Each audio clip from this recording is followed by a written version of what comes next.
এ যুবক ভাই, মুরব্বী বাবা, মনে কষ্ট নিয়েন না।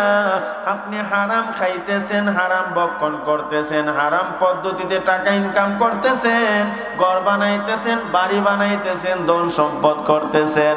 আপনি এই কথা মাথায় রাখতে হবে, আমি কিন্তু হঠাৎ করে একদিন কবরে চলে যাবো। যাওয়া লাগবো না লাগবো না? এই বাড়ি, এই ঘরে, ধন সম্পদ যা কিছু দেখতেছেন সব কিছু যার যার স্ব স্থানে থাকবে, আমি থাকবো না। এই মাটিয়াপুরের কত জমিদার, কত বড় লোক, কত মাতাব্বর সর্দার, এলাকাটা হাঁটলে মানুষ ভয় পাইতো, কিন্তু আজকে খালি গায়ে কবরে শুয়ে আছি। একটা কম্বল নিয়ে দিবার কোনো মানুষ, বালিশ কিচ্ছু নাই। রাত্রে ঘুমাইলে শীতের রাত, মশা যেন না কামড়ায়, কয়েল দেয়, আবার মশারিও লাগায়। একবার কি আপনি ভাবতে পারেন না রে যুবক, কবরে যে যাইবেন সেখানে আপনি কেমনে থাকবেন? আজকে দুনিয়ার বাড়ির জন্য, দুনিয়ার ঘরের জন্য আমরা পাগল। এই দুনিয়ার ঘর ঘরের জায়গায় পড়ে থাকবে, বাড়ি বাড়ির জায়গায় পড়ে থাকবে, আপনি আমি থাকবো না। কথা ঠিক নেই? কত মানুষ বাড়ি বানাইলো, ঘর বানাইলো, বাড়ির জায়গায় বাড়ি আছে, এই বাড়ির লোকটা নাই। এমন আসেনি না? নাই। আপনাদের মাটিয়াপুরে কত মানুষ বাড়ি ঘর সুন্দর করে সাজাইছে, কিন্তু এত সুন্দর বাড়ি ঘর রাইখা খালি হাতে কবরে শুয়ে রইছে। আসেনি না? নাই। আওয়াজ দিয়া কোন? ও আমার ভাই, এমন একটা দিন আমাদের সামনে আসতেছে। করেন এই আয়াতের ব্যাখ্যাতে হযরত উলামায়ে কেরাম লিখেন, আল্লাহর ভয় এমন একটা জিনিস, যদি কারো ভিতরে ঢুকে যায়, আল্লাহর ভয় তারে জান্নাত পর্যন্ত পৌঁছায় দেয়। আল্লাহর ভয় দ্বারা আল্লাহ পরীক্ষা করেন কেন? ওয়াজ ভুলে গেছেন? আল্লাহর ভয় এমন জিনিস, যেই ভয়টা তাকে আল্লাহর জান্নাত পর্যন্ত পৌঁছায় দেয়। আল্লাহ পাক রব্বুল আলামিন বলেন, এ পৃথিবীর ইমানদাররা, আমি আল্লাহ ইমানদারদেরকে পরীক্ষা করি এক নম্বরে আমার ভয়। যদি কারো ভিতরে আল্লাহর ভয় ঢুইকা যায়, এই মানুষটা আল্লাহর পরীক্ষায় ফাঁস হইয়া যায়। আর যদি কারো ভিতরে আল্লাহর ভয় না থাকে, এই মানুষ আল্লাহর পরীক্ষায় ফেল হইয়া যায়। আমরা পরীক্ষা ফাঁস হতে চাই নাকি ফেল হতে চাই? পরীক্ষায় ফাঁস হইতে হইলে আল্লাহর ভয় অন্তরে থাকা লাগবো নি? আওয়াজ দিয়া কর না। আল্লাহর ভয় অন্তরে থাকা লাগবে। এ ভাই, আল্লাহর ভয় কেমন জিনিস? আল্লাহর ভয় মানুষকে সমস্ত গুনাহ থেকে বাঁচায় কি বাঁচায় না? আল্লাহ কো, বান্দা আমার ভয় যদি অন্তরে ঢুকাইতে পারো, ভয় মানুষকে সমস্ত গুনাহ থেকে বাঁচাই। ওয়া আম্মা মান খাফা মাকামা রাব্বিহি ওয়া নাহান নাফসা আনিল হাওয়া ফা ইন্নাল জান্নাতা হিয়াল মাওয়া।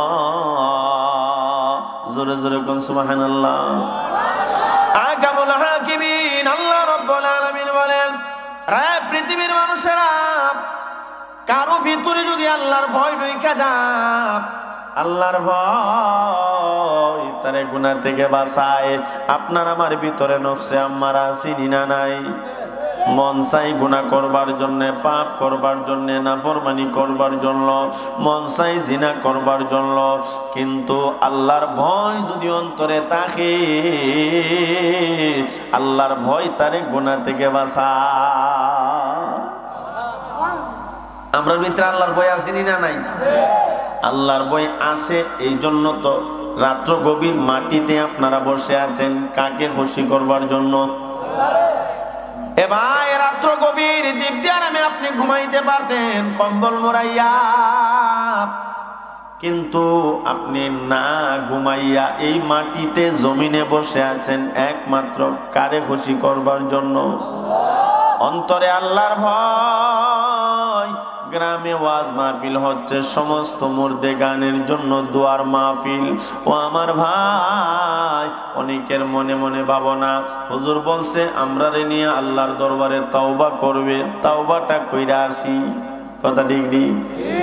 অনেকে পরে আসছেন, আপনাদের নিয়ত হইল হুজুর মুসাফির মানুষ বিবারিয়া থেকে আসছে, হুজুর বারবার বলতেছে আমরা রে তওবা হরাইব, তওবাটা একটু কইরাই। এখন তওবা করে ফেলবো নাকি আল্লাহ পরীক্ষা করতেছেন পাঁচটা বিষয় কি কি ছোট্ট করে শোনাইয়া দিয়ালাই? পরে যারা আইছেন আপনারা কি কন? রাজি আছেন না ইনশাআল্লাহ? আল্লাহ পাক রব্বুল আলামিনের ভয় আপনার আমার অন্তরে আছে না নাই? আওয়াজ দিয়া কোন, আর জোরে কোন। আল্লাহর ভয় অন্তরে থাকলে গুনাহ থেকে বাঁচা যায়। আল্লাহর ভয় যদি অন্তরে না থাকে, কোনো গুনাহ থেকে বাঁচা সম্ভব না। এই আয়াতের ব্যাখ্যাতে হযরত উলামায়ে কেরাম লেখেন, আল্লাহ পাক রব্বুল আলামিন এক নম্বরে আল্লাহর ভয়ের মাধ্যমে পরীক্ষা করেন। কেন? কারণ আল্লাহ পাকের ভয় এমন একটা জিনিস, যদি কারো ভিতরে ঢুকাইতে পারে আল্লাহর ভয় তার সমস্ত গুনাহ থেকে বাঁচাইতে পারে। আপনি গুনাহ করবার জন্য রওনা দিবেন, আল্লাহর ভয় যদি অন্তরে থাকে, আল্লাহর ভয় আপনাকে বাধা দিবেন না, আমি গান শুনতে যাব না। আল্লাহর ভয় যদি অন্তরে থাকে, মুয়াজ্জিন সাহেব ফজরের আযান দিচ্ছে, কানে মাইকের আওয়াজ, আল্লাহু আকবার আল্লাহু আকবারের ধ্বনি, হাইয়া আলাস সালাহ হাইয়া আলাস সালাহর ধ্বনি কানে বাজে না বাজে না? কত সদি মধুর কণ্ঠে মুয়াজ্জিন আযান দেয়, হাইয়া আলাস সালাহ।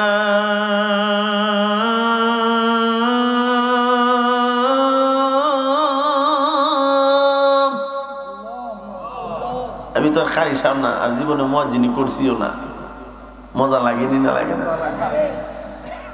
আল্লাহু আকবার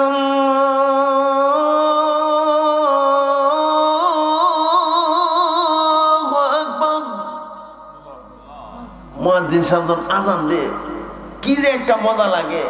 একদল মানুষ ফজরের আযান কানে বাজতেছে, আরামের বিছানা কম্বল মোড়ায়া ঘুমাচ্ছিল, কম্বলটারে ঢিল মাইরা ছুরি দিয়া ঠান্ডা পানি দ্বারা উজু বানায়া দৌড়াইয়া মসজিদের দিকে যায়।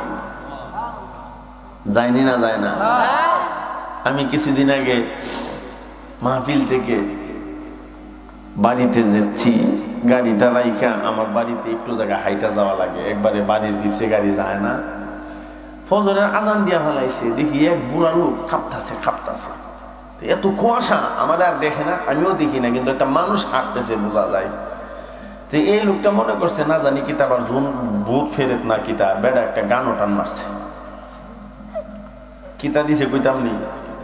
আমি হাঁটাচ্ছিলাম, দাঁড়াই গেছি, গানটা শুনতাম। কিতা কয়, অমন ঘুমায় না রে নাম জপো আল্লাহ, একদিন ঘুমাইবার মন কবর মাজার, অমন ঘুমায় নারী। কি মধুরাম, আমার কি সুর, এর থেকে কঠিন সুর পুরা বেড়া, মারাত্মক। এই গজলটা মুরাটা কইছে, আরো লম্বা অনেক কথা, এটা তো আমি মস্ত করতাম পারছি না, তুমি যাইতে যাইতে উদ্দুর মস্ত করছি আর কি, এটুকুন মস্ত আমার আছে। অমন ঘুমায় না রে নাম জপো আল্লাহ, একদিন ঘুমাইবার মন কবর মাজার, মন ঘুমায় নারী। এই লোক বুঝাইতেছে মন ঘুমাইস না, আশপাশে যারা ঘুমাইতেছে এরা সম্বোধন করতেছে ঘুমাইস না, ঘুমাইবে একদিন, জন্মের তরে জীবনের শেষ ঘুম কবর দেশ। কথা ঠিক নেই? এমন একটা ঘুম আপনি ঘুমাইবেন রে বাবা, যে ঘুম থেকে আর কোনদিন জাগ্রত হবেন না। এই জন্য আল্লাহর বান্দা গজল কইতে কইতে যায়, ও মন ঘুমায় না রে নাম জপো আল্লাহ, একদিন ঘুমাইবার মন কবর মাজার, না রে, অমন ঘুমায়ও না রে, নাম জপো আল্লাহর। এর মানে তুমি দৌড়ায়া ফজরের নামাজও যাও, আল্লাহর কুদরতি কদমে সেজদা দাও। এই লোকটা আরামে কিন্তু ঘুমাইতেছিল, ঘুমের বিছানা বানাইয়া ঠান্ডা পানি দ্বারা ওযু বানাইয়া মসজিদে গেল। কাকে ভয় করিয়া? আরো জোরে কোন। আবার দেখা যায় এমন মানুষ আজান শুনছে, কম্বলটারে আরো নাকে মুখে সুন্দর করে দেয়, এখন ঘুমটা বড় আরাম লাগে। সারা রাত ঘুম তো ঘুমাইছে, কিন্তু ফজরে আজান শুনবার পর এখন ঘুমটা আরো সাফি। সাফিনি না যাবে না? এ ভাই, একজন ঘুমাই আর একজন ঘুম ভাঙ্গা মসজিদে যায়। বুঝতে হবে যার ভিতরে আল্লাহর ভয় আছে, আরামের বিছানা ত্যাগ করে আল্লাহরে খুশি করবার জন্য মসজিদে যায়। আর যার ভিতরে আল্লাহর ভয় নাই, তারে যতই আপনি বলেন সে নামাজে যাইবে না।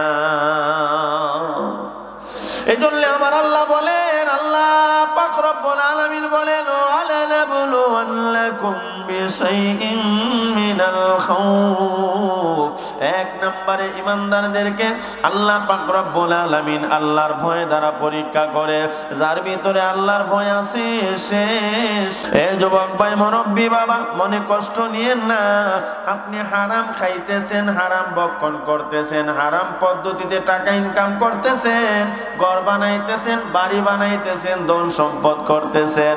আপনি এই কথা মাথায় রাখতে হবে, আমি কিন্তু হঠাৎ করে একদিন কবরে চলে যাবো।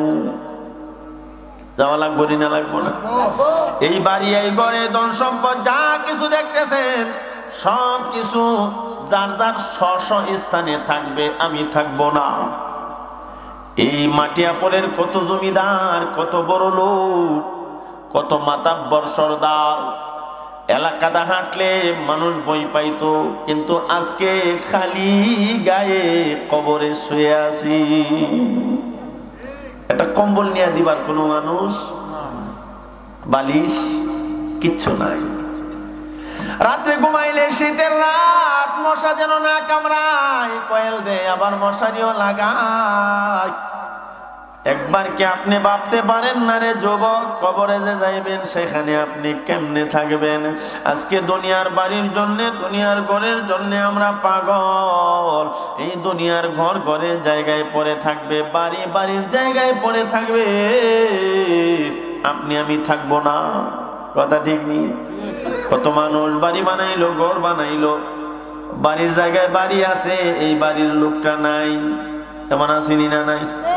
আপনাদের মাটিয়াপুরে কত মানুষ বাড়ি ঘর সুন্দর করে সাজাইছে, কিন্তু এত সুন্দর বাড়ি ঘর রাইখা খালি হাতে কবরে শুয়ে রইছে। আসেনি না? নাই? আওয়াজ দিয়া কোন। ও আমার ভাই, এমন একটা দিন আমাদের সামনে আসতেছে, জিন্দেগির গুনাহের জন্য আল্লাহর দরবারে তওবা করেন, মাফ চান। কারণ আপনার আমার আল্লাহ তো এমন মালিক, মাপটা চাইতে দেরি হয়, আল্লাহ ক্ষমা করতে দেরি হয় না। এই জন্যে অল্প কিছুক্ষণের ভিতরে ইনশাল্লাহ আমরা তওবা করে নেব। এখনো যারা বাহিরে রাস্তাঘাটে আছেন, অতি সত্বর মাহফিলের ভিতরে চলে আসেন। আল্লাহ পাক তওবা আমাদেরকে করে বাড়িতে যাবার তৌফিক দান করেন, আমিন। আরো জোরে করেন আমিন। ইমানদারদেরকে পরীক্ষা করেন বিষয় কয়টা? একটু আওয়াজ দিয়া কোন। এক নম্বরে আল্লাহর ভয়। আল্লাহর ভয় এমন জিনিস, যদি আল্লাহর ভয় অন্তরে থাকে, আল্লাহর ভয় আপনারে কোথায় পৌঁছাবে? আওয়াজ দিয়া কোন। আল্লাহ পাক রব্বুল আলামিন অন্যত্র বলেন, ওয়ালিমান খাফা মাকামা রাব্বিহি জান্নাতান, ওয়ালিমান খাফা মাকামা রাব্বিহি জান্নাতান। কারো ভিতরে যদি আল্লাহর ভয় থাকে, এই মানুষটা যদি আল্লাহর ভয় নিয়ে দুনিয়া থেকে বিদায় হয়, আল্লাহ পাক দুইটা জান্নাতের মালিক বানায় দেয়। আল্লাহর ভয় অন্তরে নিয়ে মরলে কয়টা বেহেশতের মালিক? একটা কি চামন হিসেবে বেলায় কইতাম নি? হযরত ওমর রাদিয়াল্লাহু তাআলা আনহুর নাম শুনছেন? কে কে শুনছেন না একটু হাত তুলে দেখাচ্ছেন? সবাই শুনছেন। নবীজির দলিল কদর সাহাবী খলিফাতুল মুসলিমিন আমিরুল মুমিনিন হযরত ওমর রাদিয়াল্লাহু তাআলা আনহুর জীবন দশায় একটা যুবক ছেলে 5 ওয়াক্তের নামাজ পড়ে, রোজা রাখে, আল্লাহর হুকুম মতে জিন্দেগি চালায়, নবীর সুন্নত মতে জিন্দেগি চালায়, কোনো গুনাহ করে না, পাপ করে না। এই যুবকটা আল্লাহর ভয় নিয়ে দুনিয়া থেকে বিদায় হয়েছেন। আল্লাহ পাক তাকে 2টা জান্নাতের মালিক বানায়া দিছি। ভাই আপনি জানেন কেন কি তা না? তো বড় হয়ে যাই ভাই, ভাই ঠিক আছে ইনশাআল্লাহ। ভাইয়ের জরুরত হইছে, এর লেগা যাই গেছে। আপনারা কেউ যাবেন গা? এমনি তো মানুষ কম, আরো যদি যাইন গা কম না? আলহামদুলিল্লাহ, রাত্র গভীর, এর থেকে আল্লাহর বান্দা এই যুবক ছেলেটার সামনে যখন প্রস্তাব দিলেন, তুমি আমার সাথে জিনাহের কাজে লিপ্ত হইবানি, যুবক জবাব দেয়ার বলেন, না না না, এই বেশ্যা মহিলা না, আমি তোমার সাথে এমন জঘন্যতম অপরাধে লিপ্ত হইতে পারবো না, তোমার প্রস্তাব প্রত্যাখ্যান করলাম। মহিলা চলে গেছে। বাড়িতে গিয়া কই, এই এলাকার সমস্ত যুবকদের চরিত্র আমি নষ্ট করছি, আমি এত বড় বেশ্যা, এই যুবকটার চরিত্র নষ্ট করাই লাগবে। পরের দিন আবার আইছে, বেহায়া কারে কয়, আসেনি না নাই? এমন কিছু বেহায়া মহিলা আমরা সমাজে আসেনি না নাই? স্বামী ক বুকরা হিন্দা দিরাই যাও, কিন্তু বুকরা হিন্দু না, তাই যে সুন্দর যখন লাগতো না। ও আমার মা বোনরা, আপনাদের হাতে পায়ে ধরে বলি, আপনারা বেপরদা হইয়া বের হইয়েন না। বেপরদা হইয়া বের হইয়া আপনি তো জাহান্নামে যাইবেন, দায়ুস বানাইয়া স্বামীটারও আপনি জাহান্নামে নিবেন। আল্লাহ পাক আমরার মা বোনদেরকে পর্দা নিশীন বানাই দেন, আমিন। এই বেশ্যা মহিলা পরের দিন আবার আয়েশা বলে, যুবক আজকে তুমি আমার সাথে জিনাহের কাজে লিপ্ত হয়ে যাও। যুবক ডাক দিয়া কোনারে, বেশ্যা মহিলা না, তোমার সাথে এমন জঘন্যতম খারাপ কাজে আমি লিপ্ত হতে পারি না। মহিলা চলে গেলেন। তৃতীয়বারের মতো আবার আসলেন, এই যুবক তুমি আমার সাথে খারাপ কাজে লিপ্ত হয়ে যাও। যুবকের ভিতরে আল্লাহর ভয়, বলে না না না, তোমার সাথে এমন খারাপ কাজ করব না। আমি যদি তোমার সাথে এই খারাপ কাজে লিপ্ত হই, এমন অবস্থায় যদি মালাকুল মউত আজরাইল আলাইহিস সালাতু ওয়াস সালাম আমার সামনে দাঁড়ায়া যা, আমি যদি তখন দুনিয়া থেকে বিদায় হই, কবরে গেলে আমার উপায় থাকবে না, হাসরের ময়দানে আল্লাহর কাঠগড়ায় কোনো জবাব থাকবে না। আমি এই কাম করতাম না। মহিলা ওয়াসওয়াসা দেয়ার বলে, যুবক এই এলাকার সমস্ত যুবকদের চরিত্র আমি নষ্ট করেছি, একদিনের জন্য একটু খারাপ কাজ করে ফেলাও, আমার খায়সা তুমি মিটাও, আমার মনের আশা। ও আমার ভাই, শয়তান ওয়াসওয়াসা দিছে, যুবক একদিনের জন্য গুনাহ করে ফেলাও। যুবক রাজি হয়ে গেছি। নাউজুবিল্লাহ কইদেন না? এত ভালো যুবক, জীবনে গুনাহ করছে না, আজকে জিনা করবার জন্য রাজি। লম্বা কথা সংক্ষেপে বলে দে, মহিলা আগে আগে যা, যুবক পিছনে পিছনে যা। যাইতে যাইতে মহিলার বাড়ির ভিতরে ঢুকে গেছি। নাউজুবিল্লাহ কইতেন না? আপনারা ঘুমাইতেছেন? মজার একটা ওয়াজ। আল্লাহর ভয় এই যুবকটারে আল্লাহর জান্নাত পর্যন্ত পৌঁছাইয়া দিবে। গেছে জিনা করবার লাগি, কেমনে আল্লাহর জান্নাত পর্যন্ত আল্লাহ পৌঁছাইয়া দিবে, কি ছাড়া কইতাম নি? না কইতাম না? আরো জোরে কোন বলবো? সবাই রাজি আছেন? রাজি থাকলে মহব্বতের সাথে একটু জিকির করেন, লা ইলাহা ইল্লাল্লাহ, লা ইলাহা ইল্লাল্লাহ, জোরে লা ইলাহা ইল্লাল্লাহ,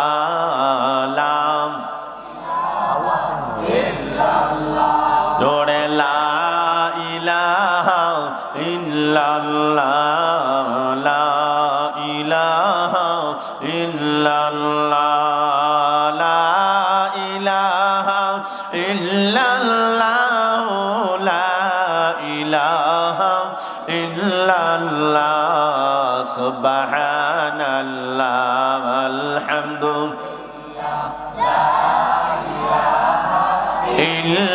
ইল্লাল্লাহ সুবহানাল্লাহ আলহামদুলিল্লাহ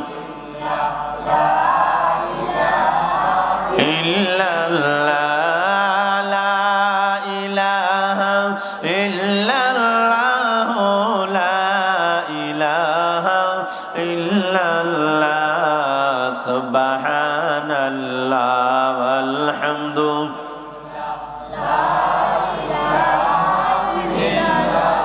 লা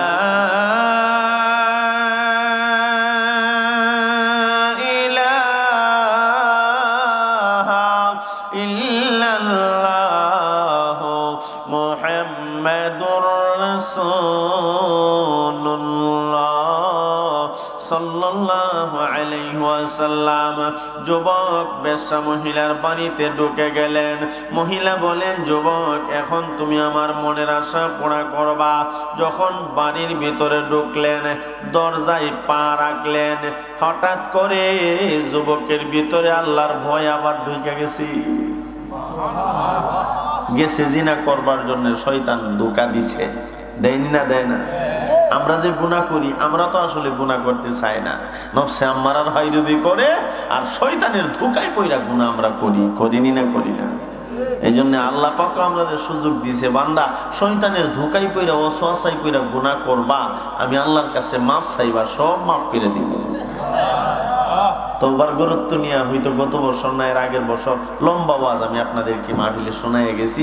এই জন্য তওবার গুরুত্ব নেওয়ার কথা বলবো না, শুধু তওবাটা করে নেব। এর আগে যেই কথাটা বলতে চাইছি, যুবক যখন তার ভিতরে আল্লাহর ভয় আবার ঢুকে গেছে, যুবক কইনা লিল্লাহ, আমি এটা কি কাম করবার লেগে আইছি? সুবহানাল্লাহ। এই যুবক ছেলেটা বেশ্যা মহিলাকে বলেন, না না না, তোমার সাথে আমি এই কাম করব না। সুবহানাল্লাহ কইতেন না? যুবকের ভিতরে আল্লাহর ভয়। যুবক বলে, ও বেশ্যা মহিলা, তোমার সাথে এই খারাপ কাজে আমি লিপ্ত হইব না। এই মুহূর্তে যদি মালাকুল মউত আজরাইল আমার সামনে দাঁড়িয়ে যা, আমি আল্লাহর কাঠগড়ায় কি জবাব দেব? কবরে আমার অবস্থা না জানি কেমন হবে। না না না, আমি তোমার সাথে জিনাহের কাজে লিপ্ত হইব না। যখন কইছে জিনাহের কাজে লিপ্ত হব না, মহিলা কয়, এনো আউন যাউন জানা। নাউজুবিল্লাহ কইতেন না? এ যুবক, আসতো তুমি তোমার ইচ্ছা, যাইবা আমার ইচ্ছা। বিয়াই গেছে বিয়ের বাড়ি বেড়াইতে, বিয়াই কবে আয়, জলদি করে বিদায় দেন, বাড়ি যামোগা। আপনি বিয়ানের শৈল বলা না আসেনি না? নাই পয়সা কোনো সমস্যা নেই। মাশাআল্লাহ, আপনি তোবাটা কইরা যাইবি? আচ্ছা মাশাআল্লাহ, টেকা দিছে। আমার টেকা দেখলে উস থাকে না, দেখি টেকা আমি হাতে উঠাই দিই। কি নাম আপনি? সুলতান সরকার। টেকা তা হোক, দোয়া পর্যন্ত এটা টেকাটা তোবা করানো। আমি নিতাম না আপনার দেলাই, মানে টেকাটা তোবা করাই দিব। আল্লাহ, আপনারা ঘুমাইতেছেন? আল্লাহ, রাত্র বেশি গভীর হলে একটু হাসি হুসি দেওয়া লাগে না? আমার ওয়াজ কিন্তু আসলে হাসার ওয়াজ না, আমার ওয়াজ কান্দাকাটি আছে। দেখবেন ইউটিউবে অধিকাংশ ওয়াজ কান্দাকাটির ওয়াজ। কিন্তু আজ যা রাত্র গভীর, আমার মনটাও খুব ভালো লাগতেছে, কারণ আমি তো ফিরে আজ কাটবো। আমার যেমন লাগতো না, আমার টেনশন নাই, ফ্রি টেনশন।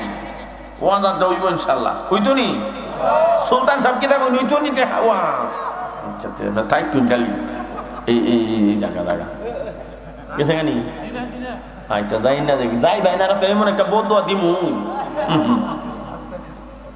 দিতাম নি বদুয়া? না না, মাটিয়া ভোরের মানুষের বদুয়া দিলে আমার জীবন বরবাদ হয়ে যাতি।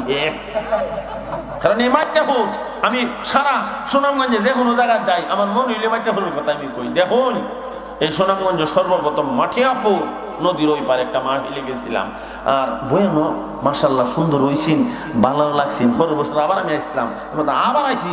এরপর তারা আনে না, এরপর এই বছর দাওয়াত দিছে, আমি আইছি না। অন্য বছর আমার আনে না, আর এবার আমি আইলাম না। তবে আগামী বছর কিন্তু দাওয়াত দিবে, আমি আইমু ইনশাআল্লাহ, নাহলে জোর করি আইমু।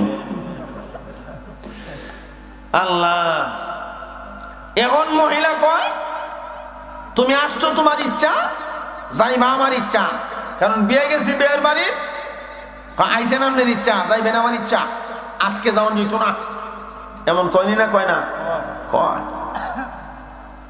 তে বিয়াই ক না আপনি বিয়াইনের শরীরে ভালো না, আমি থাকতাম পারতাম না, যাও ওই লাগবো আমার, এমন আসেনি না নাই আছে। এই যুবক ছেলে যখন বলে আমি চলে যাই, মহিলা কয় এখানে আসা যাওয়া যায় না, আইসো তোমার ইচ্ছা, যাইবা আমার ইচ্ছা। যুবক চলে যাই কয়ে যখন রওনা দিছে, গেট বন্ধ। কি ব্যাপার? গেট তালা, যাইতে পারতা না। হযরত ইউসুফ আলাইহিস সালাম রে 7 কামরার ভিতরে নিয়ে জুলাইখা ক ইউসুফ যতই কাম হইতো না, যাইতে পারতা না। ওয়াজ আপনারা জানেন না, আল্লাহর পয়গম্বর ইউসুফ আলাইহিস সালাম বলেন, হে জুলাইখা, আমি তোমার সাথে এমন কাজ করব না, তোমার খায়েশাত আমি মিটাইতে পারবো না, আমি তোমার সাথে খারাপ কাজে লিপ্ত হইব না। জুলাইখা করেছো তোমারে আমি এমনে দেখি নাই, স্বপ্নে দেখা পছন্দ করছি। এমনি না তো, স্বপ্নে দীক্ষা পছন্দ করছি, বিয়াটা তো তোমারও করতাম চাইছিলাম, আমি আমার বাবা বাসারে তো তোমার কথা কইছিলাম, আমার আব্বা হেস লাগাই না আজিজ মিশর যদি বিয়ান দিছে, ঠিক নেই? আজিজ মিশর জুলাইখার স্বামী, ইটা লম্বা ওয়াদ আপনারা জানেন। জুলাইখার স্বপ্নে দেখছিল ইউসুফ আলাইহিস সালাম, আর ওনার আব্বার কাছে কইছিল, ওনার আব্বা ছিল এক দেশের বাদশা, এমন এমন চেহারা, এমন এমন বিভিন্ন, আপনার এই যে মিশরের খাদ্যমন্ত্রী, আপনার বিভিন্ন বর্ণনা দিয়া দিছে। জুলাইখার আব্বা গিয়া হেস লাগিয়া আজিজে মিশর ওই জুলাইখার স্বামীর সাথে বিয়া দিছে। দিলে কি তুই জুলাইখা তোমার আমার পছন্দ হইছে না, দেখনি পছন্দ হইছে কারে?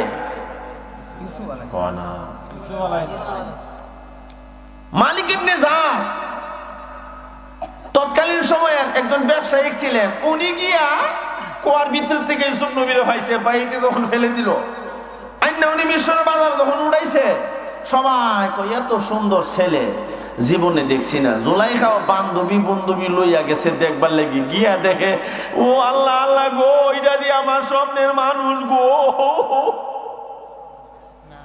তাফসীরের ব্যাখ্যাটা আসছে জুলাইখার সাথে সাথে বেহুশ হয়ে জমিনে বইরে গেছে। এর হরে হোশ জ্ঞান হইরার হরে বান্ধবীরা দেখা এই বাচ্চাটারে দীক্ষা তুমি বেহুশ হয়ে গেলা, তোমরা বুঝবা না, আমি স্বপ্নে তো দেখছিলাম এই লোক। স্বামীর গিয়া কইছে তোমার দ্বারা জীবনে কিচ্ছু চাইছি আমি? না, আজকে একটা জিনিস চাইবো, দিবা? আজিজ মিশর তো আল্লাহ, ও আমার বউ জীবনে কোনটা চাইছে না, কি চাইবা কো? ওই যে মালিক ইবনে যার একটা বাচ্চা বিক্রি করবার লাগি মিশরের বাজারে লয়ে বই দিছে, এই বাচ্চার দাম বলে খুব বেশি, এই বাচ্চারে নেওয়ার মতো তৌফিক কারো নাই, আর এই জন্য বাচ্চারে কেউ নিতে পারে না। আমি চাই তুমি তো আজিজে মিশর, তুমি তো অর্থমন্ত্রী, তুমি গিয়ে এই বাচ্চাটারে কিনে আমারে দেও, এটার আমি লালন পালন করবো। সুবহানাল্লাহ বেদিন না, এটা লম্বা কথা। আল্লাহ কুদরতি ভাবে আল্লাহর পয়গম্বরে কেমনে যে বড় করলেন, শাহী হালতে পয়গম্বর সিংহাসনে আয়েশা বাদশার মতন চলাফেরা, পয়গম্বর তো বাপই তো আলাদা। যাই হোক, লম্বা কথা সেদিকে যায় না। আল্লাহ বাসাইলে সূরা ইউসুফের তাফসীর দুই মাদ্রাসাতে আমারে ঠিক কিনে সূরা ইউসুফের তাফসীর কত মজা, ঠিক নি? আগামী বছর মাদ্রাসার ওয়াজ সূরা ইউসুফের তাফসীরটা আমি করব না, দেখবেন ওয়াজ কারে 4-5 ঘন্টা লইয়া মজার ওয়াজ। আজকে হইতো না, আজকে একটা বিষয় লইছি তো 12:30 না 2টা বাজে, কোন জানা যেমনে বইছে এরা একটা হল মানুষ, এটা আমার ভালোবাসার মানুষ। হয় হয় ঠিক আছে না, উঠতা না আজকে না, সব আজ্জা করে লাইলে পরে আবার তাও খাইতাম না, বেশি বউ আছে। এই জন্য 12টার ভিতরে শেষ হবো ইনশাল্লাহ। 11:30 হয়ে গেছে গা, 11:36 আর 34 মিনিট আছে, 11:37।